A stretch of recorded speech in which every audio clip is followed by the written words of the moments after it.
it's nothing better than getting with family to just mess around and just talk about some interesting subjects, and kind of leave the stress behind. As you know, we record on Fridays, but there's nothing better than when I can get with Mike and just kind of, talk the day away about some other subjects, except for the drama that's going on in the house. And with that being said, welcome to another episode of Nation80 Podcast. This is episode 4. Oh man, we already on 4 already. And I am here with Mike. Mike, what's going on? Hey man, episode 4. We're like almost a month into this. This is awesome. I'm loving this. Great to be back. Great to start this episode. We got some things to talk about. I actually just found out that they're doing 3 new Star Wars projects for gaming, so I'm excited about that. I'm excited about Peacemaker and all the other stuff that we're going to be talking about today. Absolutely, because you know what? There's nothing better than when you have peace, and I think that's more than that's the perfect place to start all of this here. Is talking about peace. So let's talk about Peacemaker for a little bit. But actually, before we get started with Peacemaker, I almost forgot. Let's just take care of a couple of do-outs. As you can see, I'm doing a little streaming for NBA 2K. I have my Seattle Supersonics. I made my own little expansion team. I'm about year 3 or 4 in, and I'm starting with a couple of young guys and having a bit of fun with that. If you haven't noticed, I'm getting used to NBA 2K22, so the difficulty is almost at easy, but it's not. But eventually, I am going to ramp it up. But they changed the shooting style a little bit. But NBA 2K is always fun because you can just always pick it up, play real quick, and then put it down. Especially with those with families, you know what time it is because you don't have time to do long stuff in that. Also, Battletoads is not going to be coming out. Me and Josephine played it, and we wasn't really feeling it too much. It didn't really, we didn't give it much of an opportunity either. I will admit that. And I got to kind of get my daughter a little bit media ready because she loves to talk like a YouTuber. So the whole video is, hey guys, hi guys, this guys, that guys. Yeah, I can't have that. But we did cut another video for 2 Points Hospital where she was herself, and I think that video came out so much better than the Battletoads video. That once I get an opportunity to edit it, I can't wait to release that. But that was a fun time by us. Mike, any announcements before we keep on going? No, so this week for me has been a little difficult. We've had COVID in the house, and we're all doing fine. We're all great. We've all recovered. Really, it was just the kids that got it. But looking forward to posting videos not only on gameplay. So I was just talking to you about this right before we got on. And so Elias and I are going to post a video on the Hypercharge game, which had a major update just released where they have a new map, they got new enemy bosses, new gameplay mechanics. So we'll do a video where we're checking that update out. And then also I have a video that's ready to get posted for the Matrix, the newest Matrix Resurrection movie. It's going to be like a 3 reasons to watch and 3 reasons to not watch this movie. And so excited to get those out, excited to start putting more videos out for that. Yeah, we're ready. We're ready to go. Absolutely. Yeah, there's some exciting times, and I can't wait. We're going to add a new feature at the end of this where we talk about the things that we're excited for the upcoming week. And I can't wait to get to that discussion as well. But like I said, let's talk about peace. And the piece I want to talk about is Peacemaker. That is currently on HBO Max.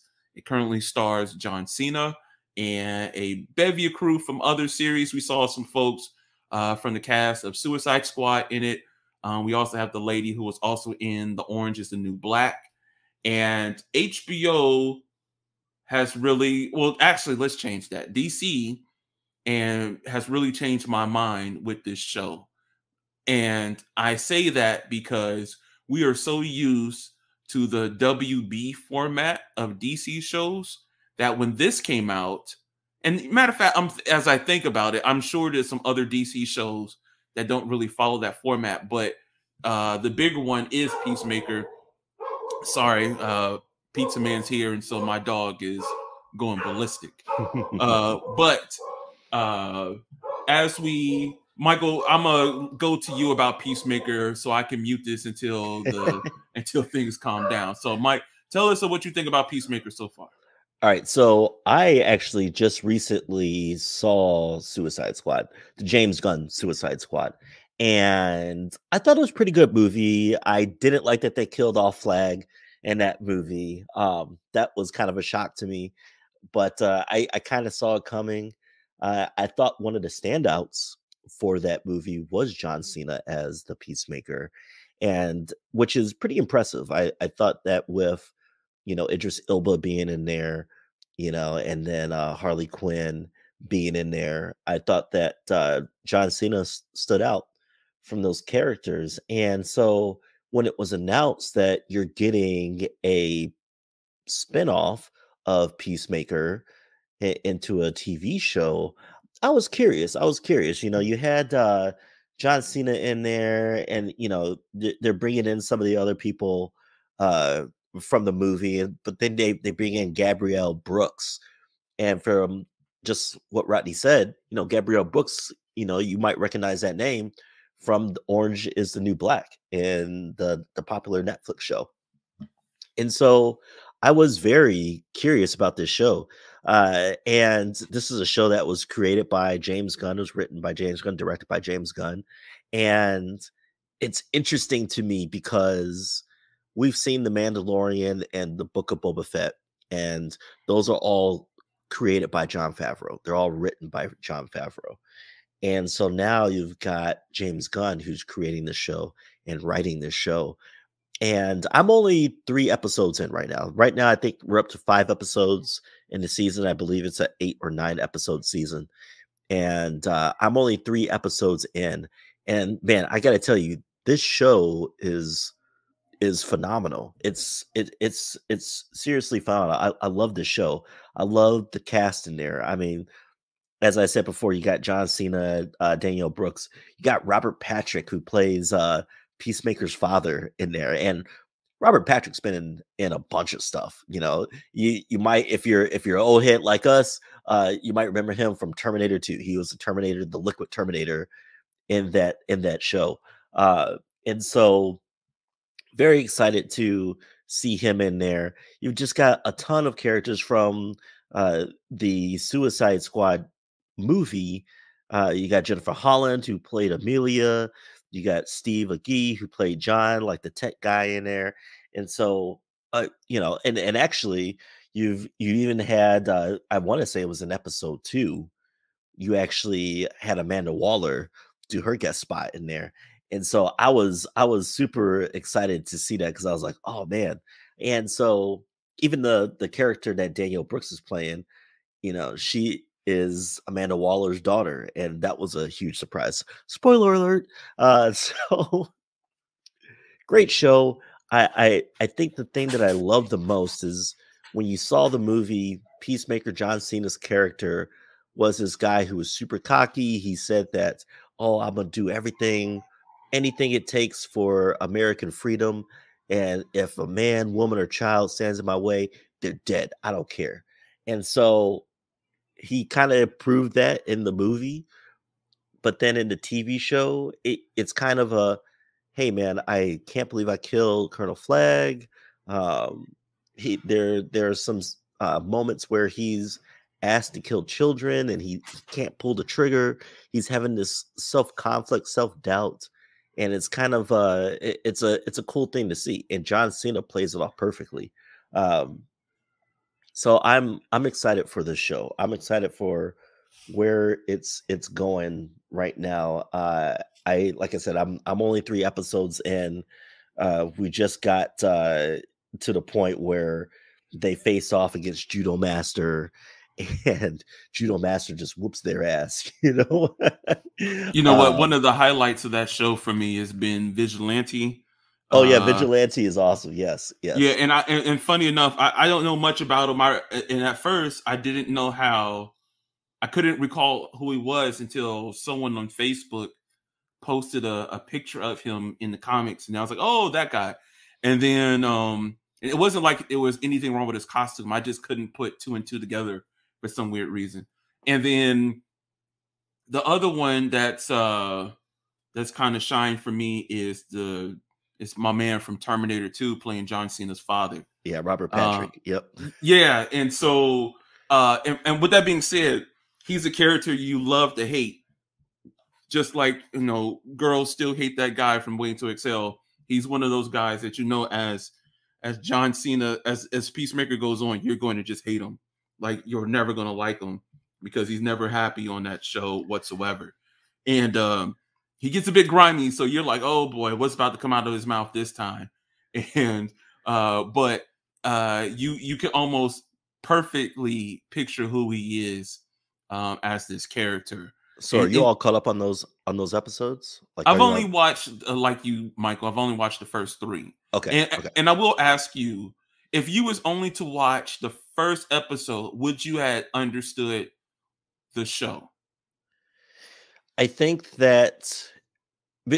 because I recently had watched the movie, I understood more in the first episode. I tell you what kind of threw me off was the intro to the TV show, right?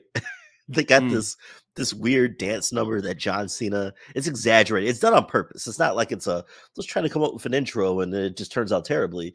It's a very purposeful dance feature, and it kind of gives you a look into the character's mind of how he perceives himself and how he perceives others around him.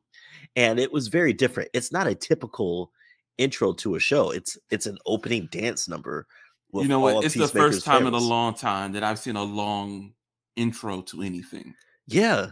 And it's weird. It's not like most intros to a TV show they're very short. They're like 30 seconds. It's got dramatic music, and they quickly introduce the characters or the environment around them. And this is like I said, it's a dance number. It's like you're in a Broadway show looking at this dance number. And it's very exaggerated movements. It's just, and it's awesome to see each actor with their character doing this sequence. I mean, even Robert Patrick is in there. Robert Patrick is an old head, and he's been in a ton of stuff.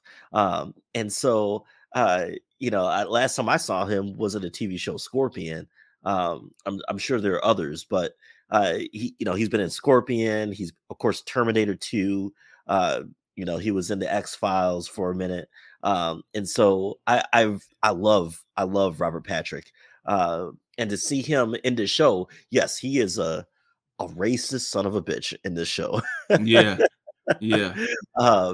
And even I don't know, that scene where they're in the jail cell, and he goes up to the black kid, and the black kid's, he's tell the kid like, yo, you got to go because at this certain time of day, I love the way the sun hits me or whatever.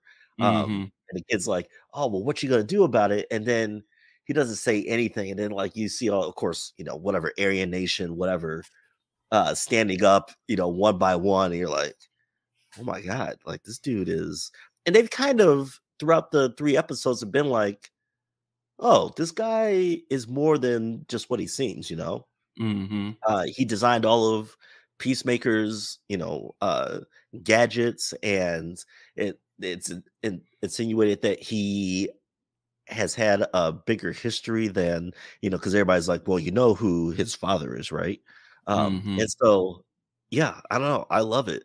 The first episode, had I not watched the movie, yeah, I would have been like, well, I don't know. John Cena's waking up in a hospital. Well, I say that to say, just because I understand why HBO released the first 3 episodes, right? Because I don't think the first episode gives enough context in the grand scheme of the Peacemaker series. Right. That's the only thing I was kind of getting at, because by the time we get to the end, Peacemaker is smashing this girl, and then all of a sudden she just turns into a whole different person, and you're just left confused. So I feel like by putting out those first 3 episodes, you go I think it was great to release those first 3 episodes, because then the show, to me personally, caught its rhythm. But if they had just were like, oh, we can work off the strength of just the first episode, I think a lot of people would have been either hot and cold. You know what? I really kind of almost going back. I kind of wish WandaVision had released the first 3 episodes, because I think a lot of people who didn't like WandaVision hated it because of that first episode, because it wasn't enough to keep them coming back. Right. I think it was probably the first 2. I always tell people, like, Yeah. push through the first 2 episodes, you'll be fine. Yeah, that's a good point. The first 2. Yep. I think with this one, if you didn't see the movie, it would have been very difficult to understand what was going on, because it picks up like right after the movie. Sure. Right. And so if you didn't see the movie and you didn't understand why he was in the hospital, why he's having these conflicting feelings, of killing, the guy, Colonel Flagg, I think it makes it super difficult to understand what's going on.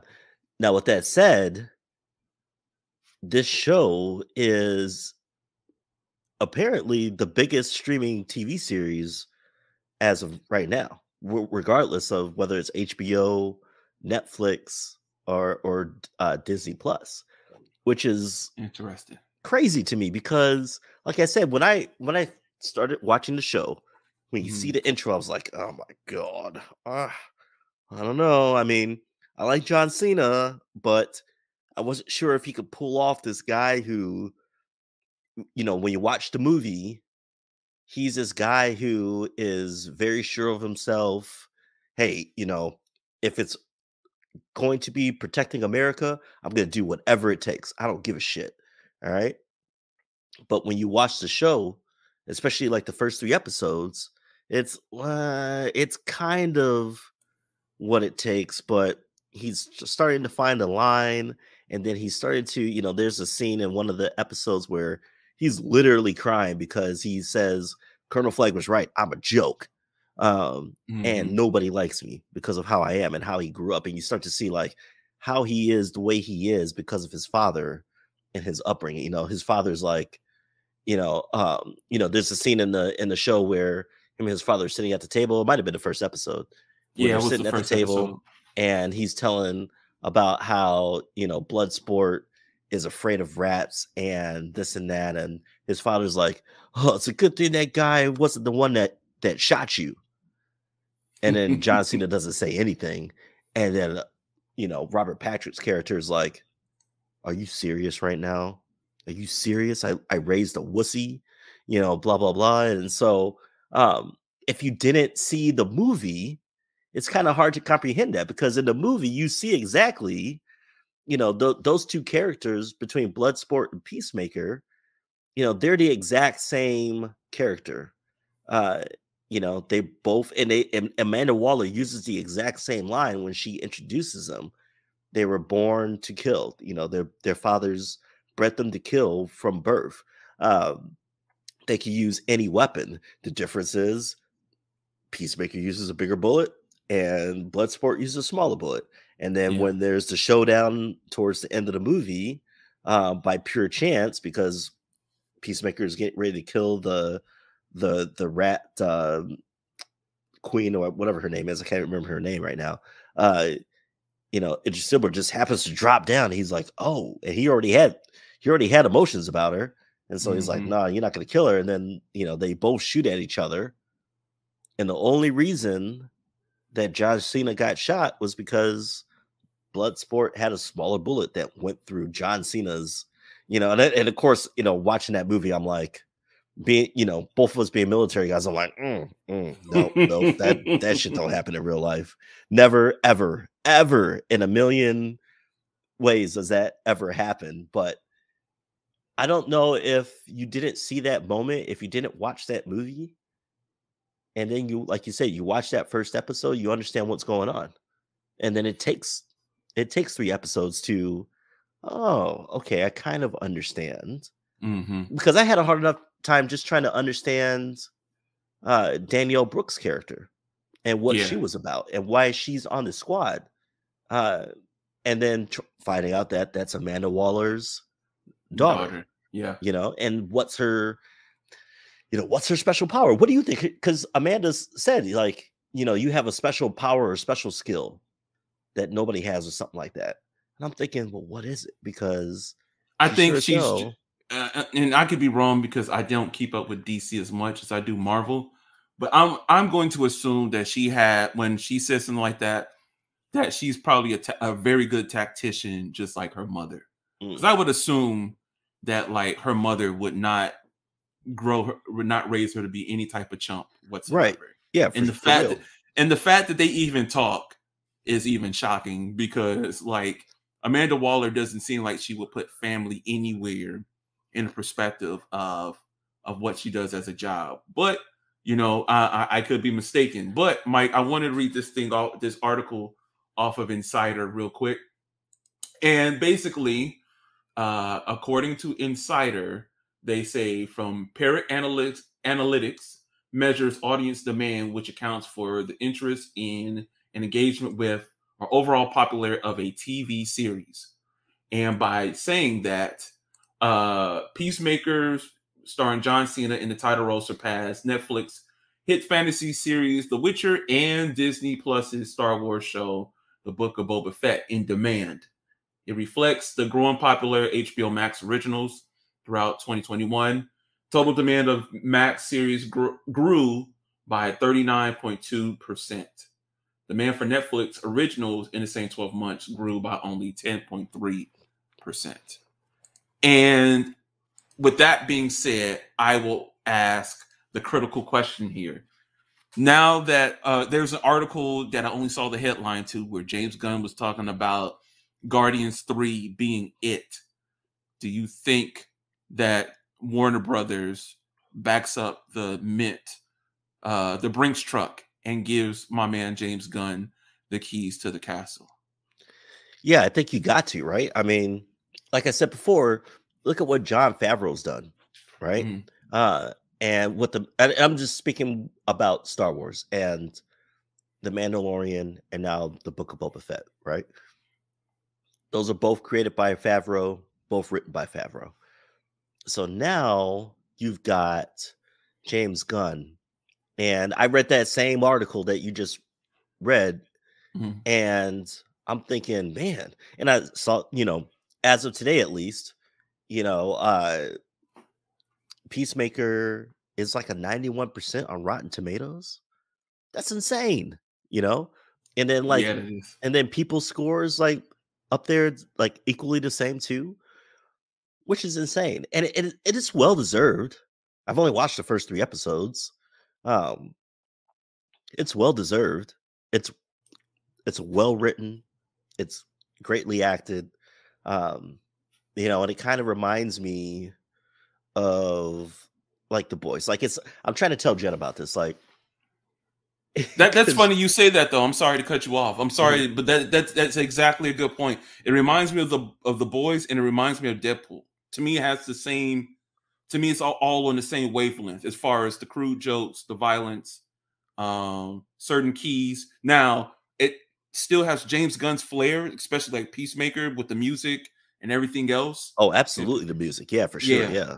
All that stuff is James Gunn's. To me, his like signature when he's directing now.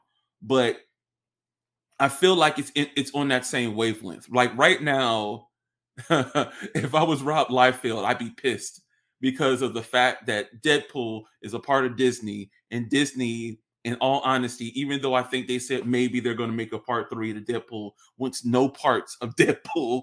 I think that it would have been perfect if something like Deadpool had went to a HBO Max and had a whole TV series, even though it probably wouldn't have been Ryan Reynolds or anything like that. But you can almost see the same, or even Amazon Prime. If it went to either one of those two, it would have gotten the gold treatment that number one, I don't think Netflix would have ever given it.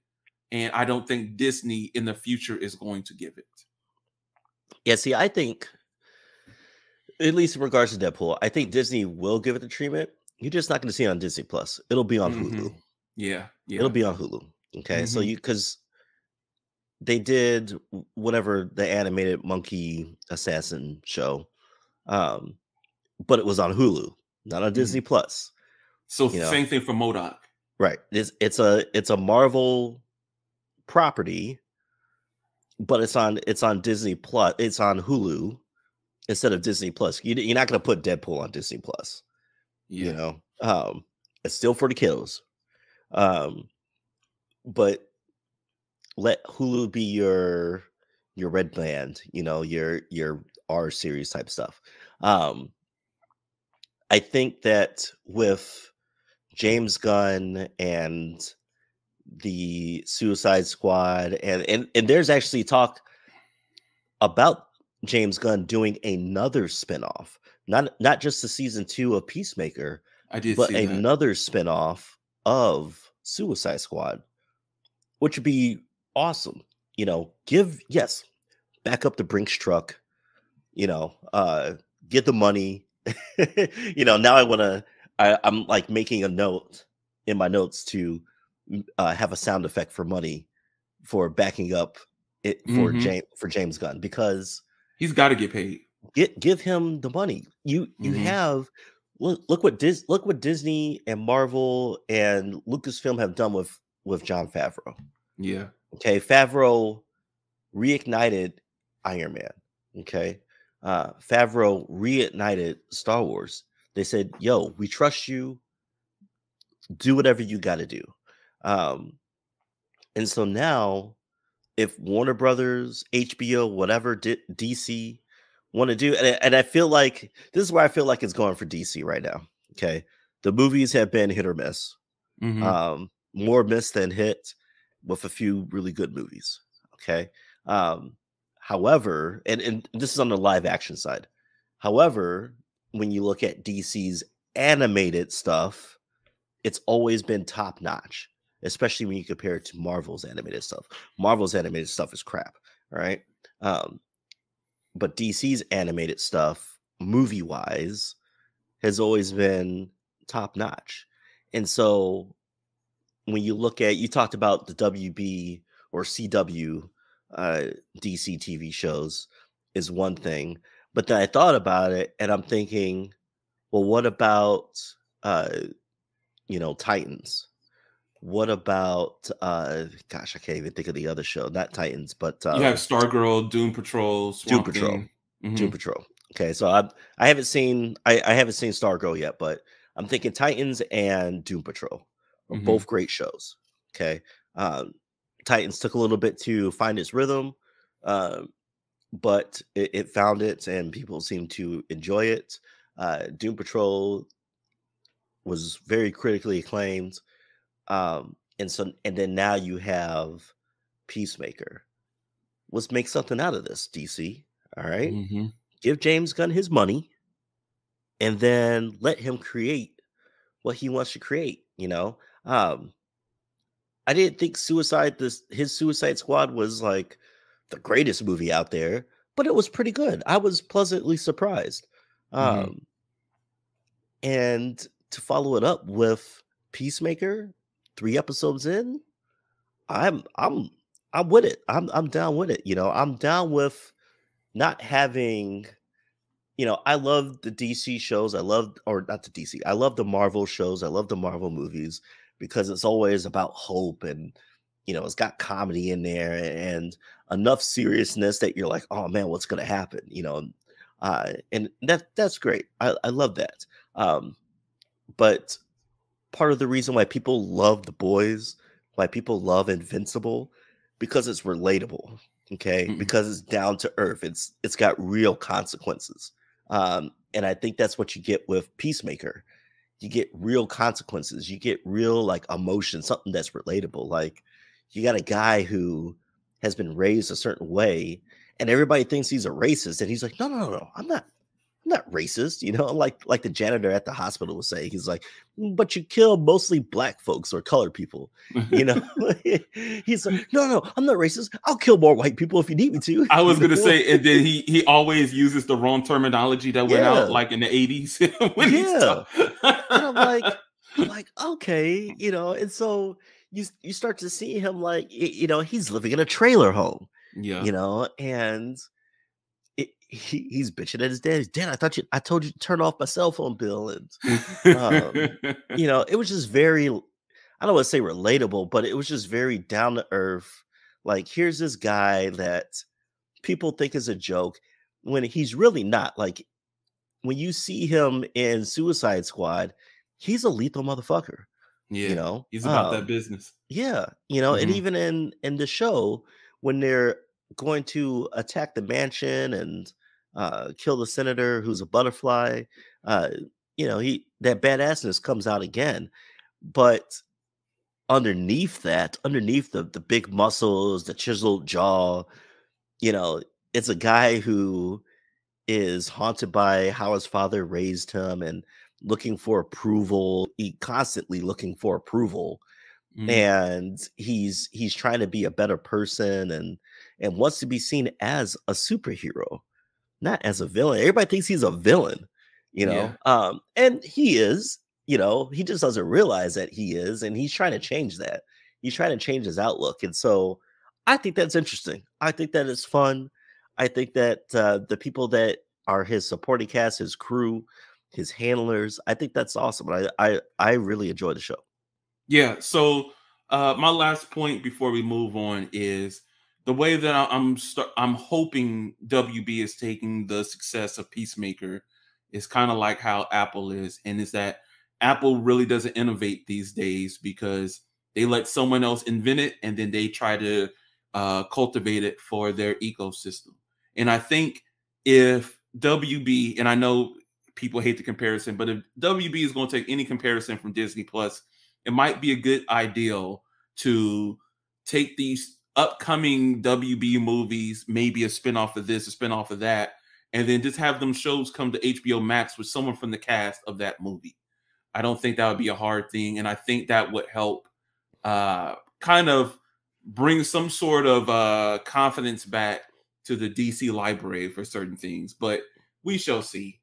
Until then, we will talk about some DC brethren. Well, I won't say brethren, but the guys who are well known for making Injustice and Mortal Kombat 11. They're now working on bringing out a sequel to Mortal Kombat.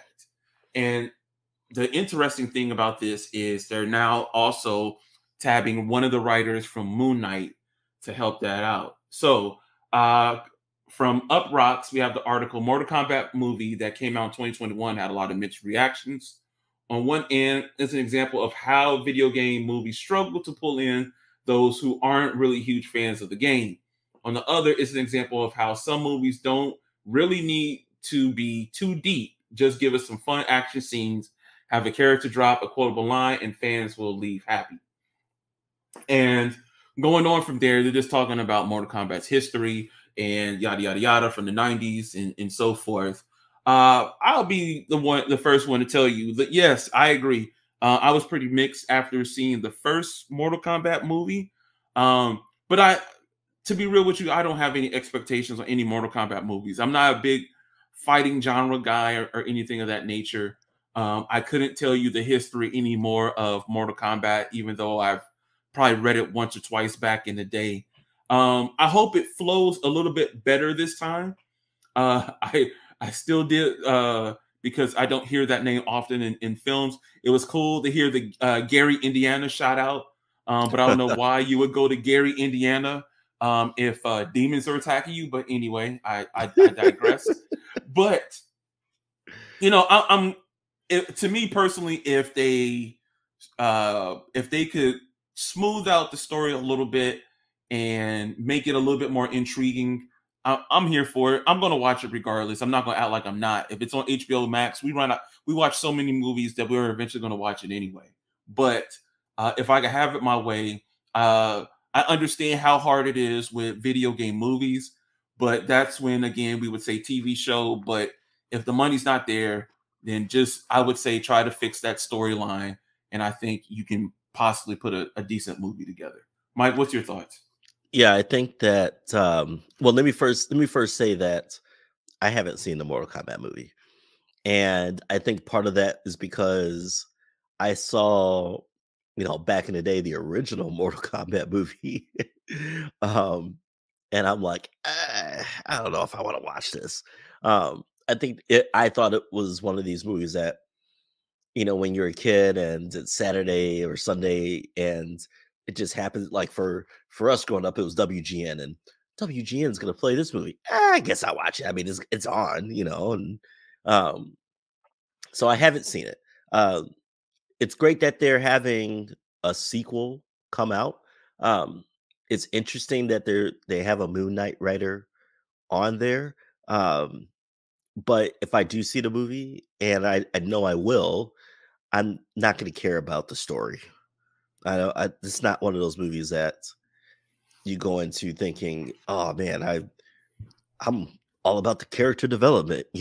Like it's one of those movies. Like I'm thinking about it again, like from the original, Mortal Kombat movie where you had old boy from the Highlander series, Chris Highlander. Lambert. Yes, Yep. yes, that's exactly what I was thinking of. Yep.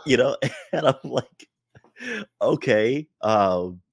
So I mean, it's cool that they're coming out with a sequel. And the article is spot on, like, yes, they're the people, the hardcore fans that are excited to hear the one-liner or the character or whatever. But then there are people like me who are just want to see some cool action. I don't care for when I see a Mortal Kombat movie come out, just like a Street Fighter movie with Jean-Claude Van Damme, like no one cares about the story. How you would have to, like you said, make it a TV show.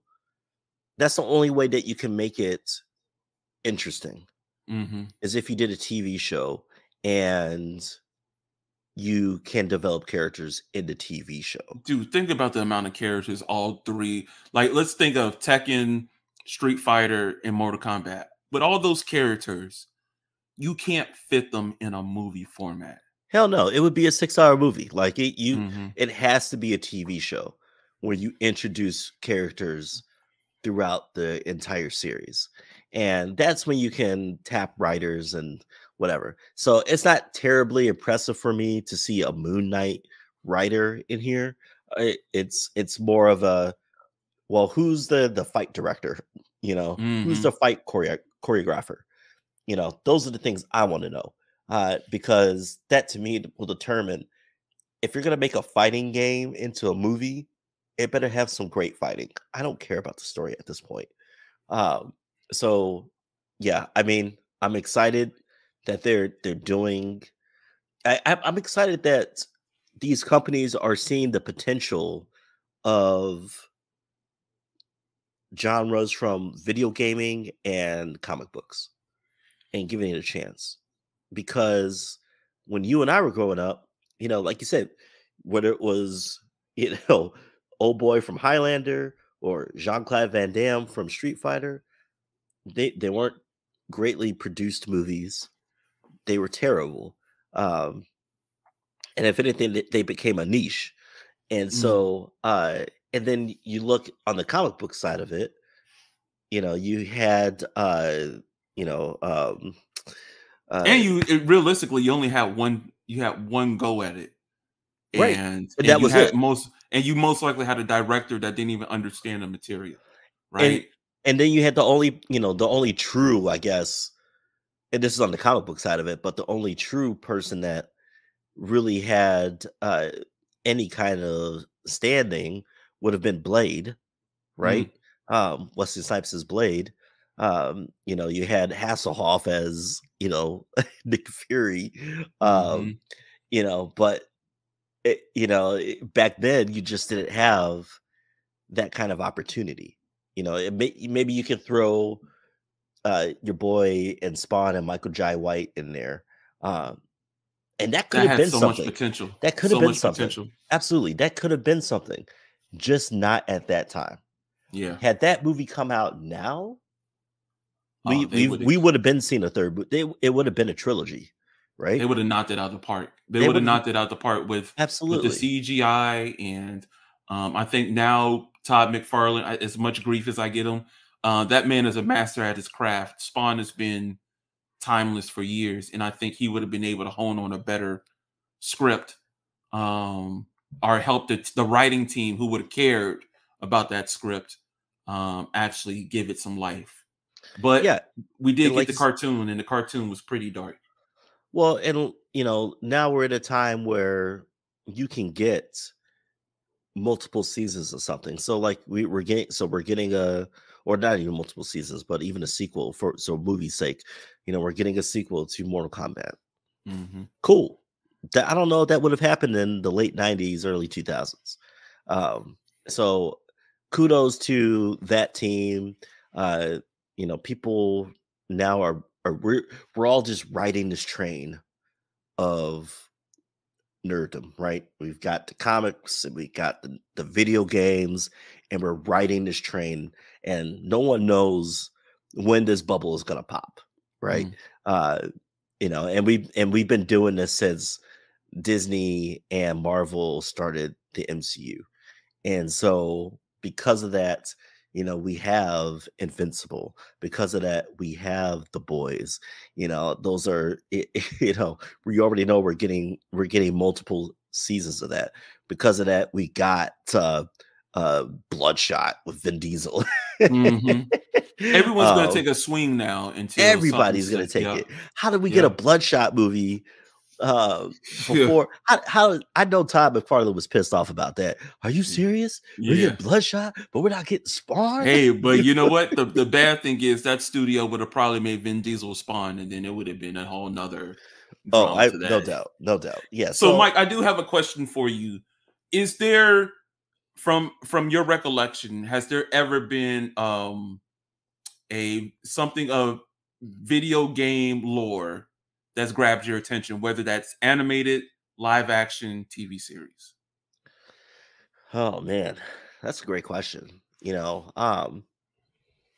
I have been playing the Teenage Mutant Ninja Turtles in Time video game.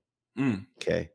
And it was a favorite of mine back in the day, especially the arcade, something that we all played.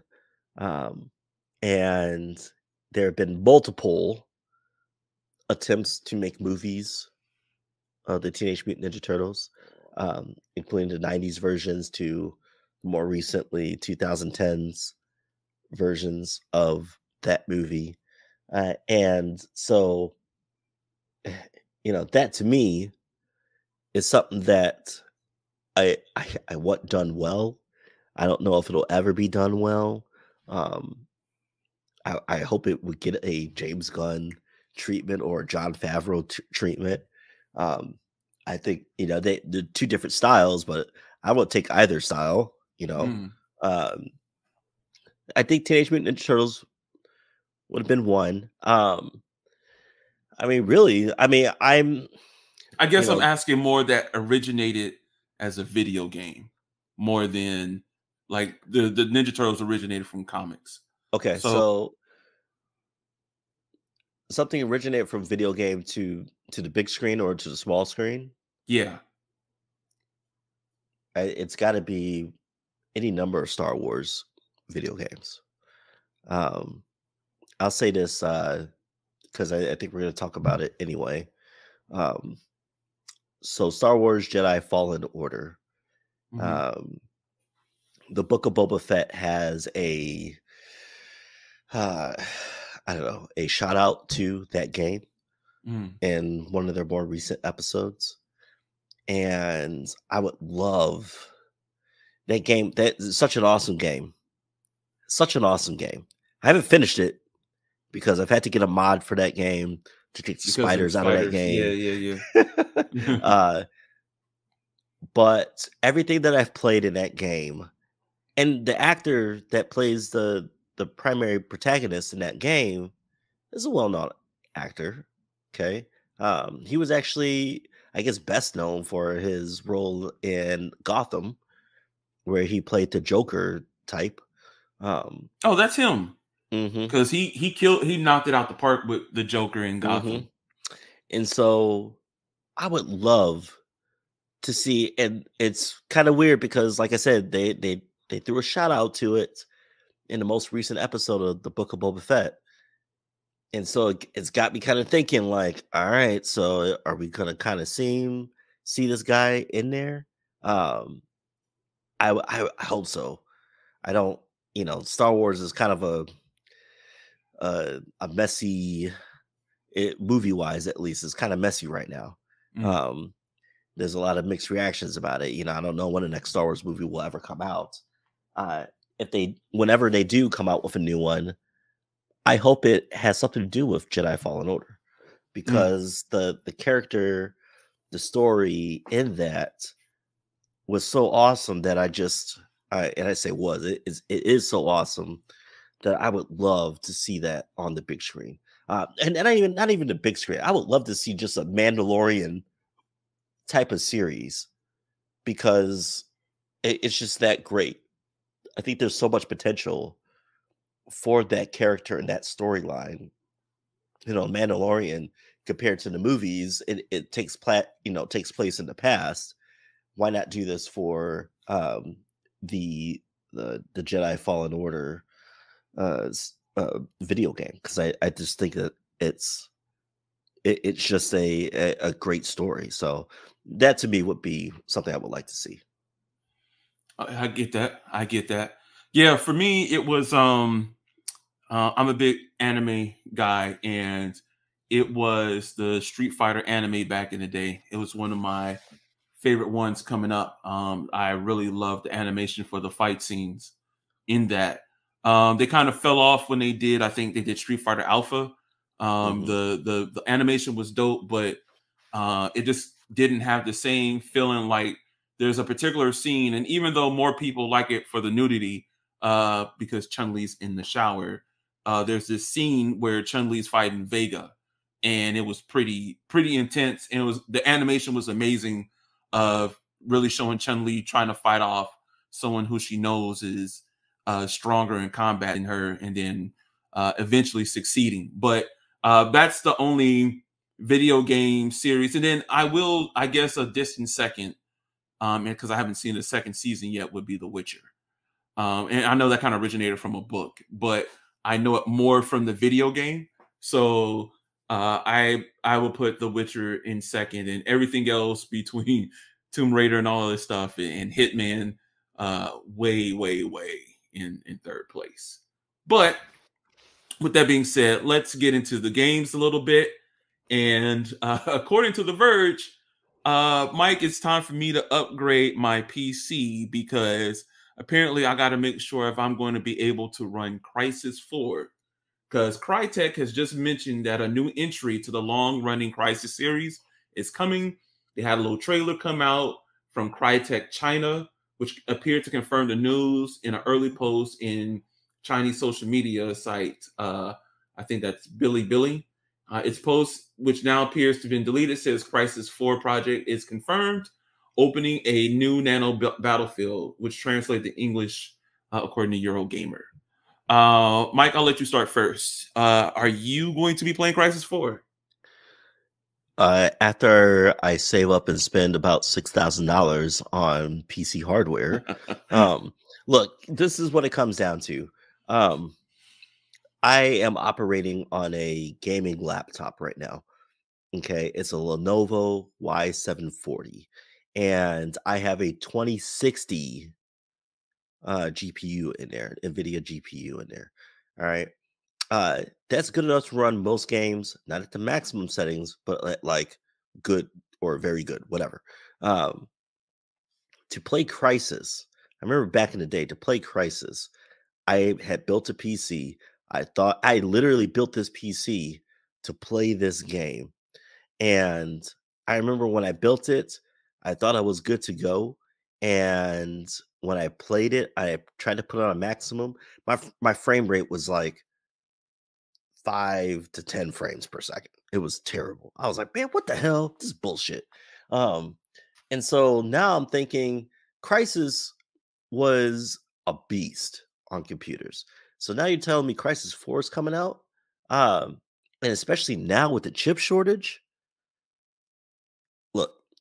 That's a you good gotta point. temper your expectations. All right. If you don't already have the top of the line GPU, you're not going to be playing this on maximum settings.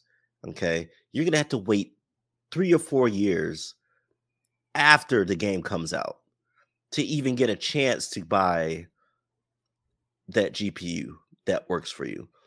And then when you do buy that, it's going to be a stupid expensive GPU. Okay, GPUs, the premium GPUs to play maximum 120 frames per second because it's a first person shooter. Okay, so it's going to be at 120 frames per second. In order to get the equipment to play that game at its maximum at 120 frames per second, the amount of power that you're going to need, whether it's the GPU, the RAM, the CPU, is going to be ridiculous. CPU you can get, RAM you can get, all right. The GPU you're going to need at least a $4,000 or $5,000 GPU, straight up. Okay, that's not even like eBay prices. eBay prices is like 10,000, right? So I guess the question is, when Crysis 4 comes out, are you one of those people that are going to be able to see, are you a visual file? Are you an audio file that you can see all the little details, the ray tracing and all this other stuff?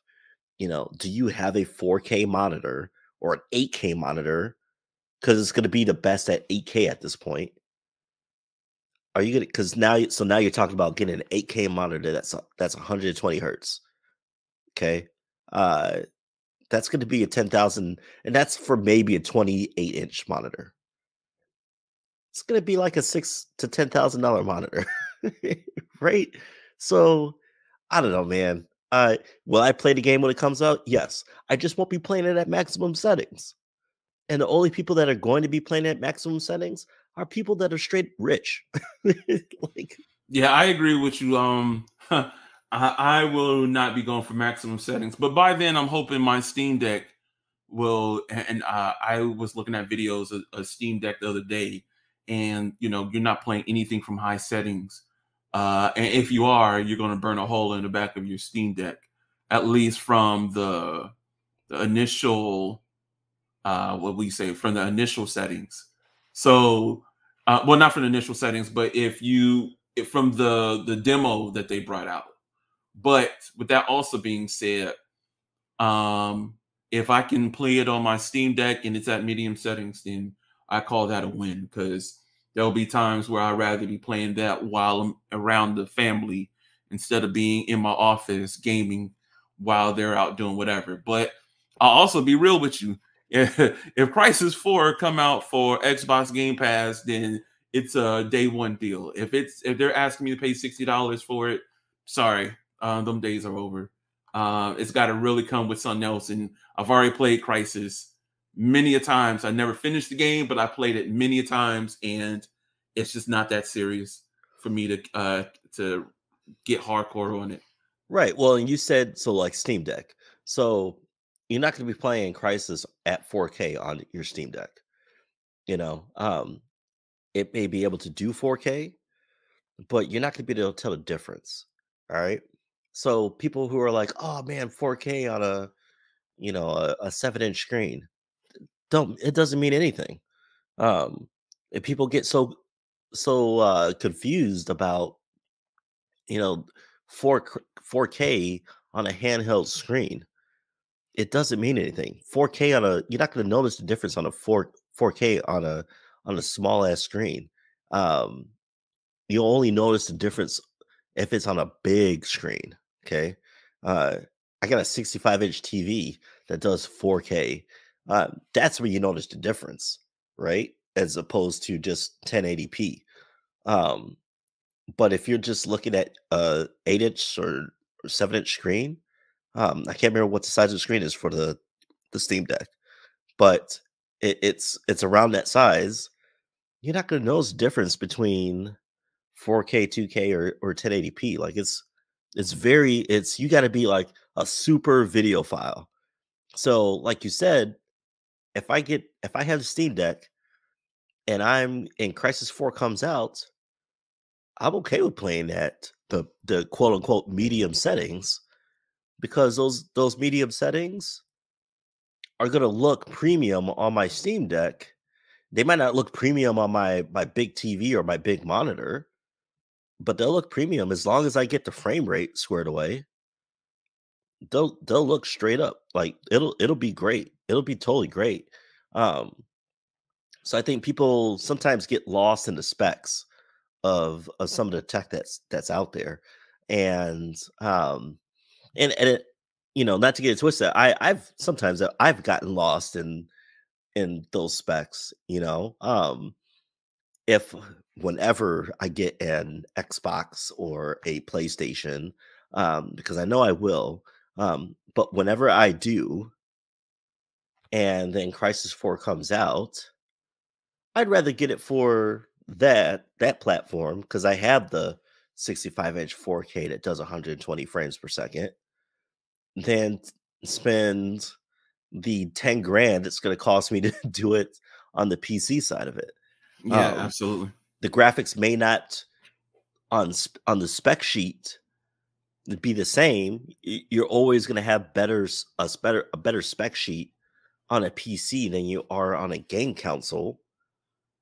But are your eyes going to be able to tell the difference? For most of us, no. For me, no, I'm not going to be able to tell the difference. If you're a full-time professional gamer, developer, okay, fine. You'll be able to tell the difference. But for the average Joe like me, I'm not gonna be able to tell the difference. So I'd rather have it on a game console on my expensive TV, that I spent less than $1,000 on to get 120 frames per second, than to spend that 10 grand on a gaming rig that I mean, my gaming laptop right now does great. It's got a great screen on it. It does 144 hertz on it, so I can do 120 frames per second, no problem. It's not 4K, but it's only a 15-inch screen. I'm not gonna know the difference. So I'm fine with that. But if and eventually, whenever I get my command center, my battle station set up, and I get a bigger monitor, a bigger screen, I'm gonna need the power to adjust to the the size of the monitor. So if I'm going 32 inches, okay, yes, I'm gonna need the power to get that 4K 120. And then even then, it's like, all right, I don't know. To me, it's just a matter of perspective. If you're a person that cares about the tech specs, then yes, you're willing to spend the money. If you just want to enjoy the experience, the Crysis games are a great experience. It's a sandbox first-person shooter where you can go around and either do stealthy type stuff or be like Rodney and do spray and pray. Yes, sir. Yes, sir. It's the way to be. Hey, I will say though, Payday 2 did make me start being a little bit more sneaky, but other than that, no, sir. But it's a great experience, and so I would say to people, just enjoy the experience. Don't worry about the specs of it. All right, unless you got that kind of money, unless you a doctor with your own practice, a lawyer, you got your own company, your own IT company. Don't worry about the specs. Don't worry about the specs. Whatever you got will be fine. I should say whatever you got will be fine. Even on low settings for Crysis 4 is going to be insane. All right. And you're going to have to spend money. We might not even, the game might not even be that great. It might not even be worth it. So we don't even know. Especially in this new age of games where we will just put out the game and apologize later. I'm looking at you, Cyberpunk 2077. And I love that game, but still, you know how games are developed these days, where it's just like, We rather rush it out instead of fix all the bugs. But it is what it is. But Mike, before we end for the night, just wanted to ask you, what are you looking for this upcoming week? I will start off tonight and probably going through the week. Me and the family are going to watch All of You Are Dead, which is a Korean zombie movie, zombie TV show that just came out on Netflix. And me and my daughter, we have a what do you call it? We have a guilty pleasure of enjoying zombie movies. It's just been our thing for a long time. So we're super excited to get into this. I don't know if it's based off of a book or anything, or this is something just original, but after the popular Squid Games and a few other series that came from Korea, of course, now everything is coming out. There's a large amount of their TV shows coming over here. Some of them good, some of them bad, and you know how that goes. But regardless, super excited to get to dwell into that. Mike, what do you have? Yeah, so I think I mentioned earlier, Hypercharge is a game that is called Hypercharge Unlimited. It's a game where it's basically Toy Story and Small Soldiers put together. A great game that is multiplayer, that you can play with your friends, you can play with your family. And for at least for me, I play with my family. I play with my son, and I love this game. It could be co-op, it could be deathmatch, and they just came out with a huge update where they came out with new maps, they came out with new enemies, new skins, and everything like that. And they're all free. It's a free update. You know, it's a small developer, but when you play the game, it feels like a AAA experience. And so I'm looking forward to playing that this week. I'm also looking forward to trying and finish. Oh my gosh, I want to finish Jedi Fallen Order, and I want to post videos about it. I think it's a great series, or at least a great game. And so those are two of the things I'm looking forward to. Of course, more Book of Boba Fett. Of course, more Peacemaker. Those are the things I'm looking forward to watching. And also on the sci-fi side of it, I'm trying to get back into The Expanse, because it's already, I think the series has finished. And I want to finish this series because it's one of those shows that is truly unique and truly something that is on a Star Trek, Star Wars, Universal type scale, where you have all these characters, and it comes into this huge story, and it gets you invested. So I'm looking forward to watching that this week as well. Absolutely. Mike, what season of Expanse are you on? Oh my gosh! So it kind of goes back and forth. So I think technically I'm on season 4, but I've always have had to go back. The Expanse is one of those shows where you got to watch it and continue to watch it. And then if you don't, and you like for me, it was a couple of months went by, and then you try to watch the next episode, you're like, wait, where are we at? What just happened? You know, it's one of those shows you got to pay attention to. I don't want to say it's like Game of Thrones, but it's definitely one of those shows where you can't just casually watch it. You know, it's something you gotta invest your time in. And I promise you, the time that you invest into this show is well worth it. I don't know how it ends, but it's got real consequence to it. There are characters that you get invested into.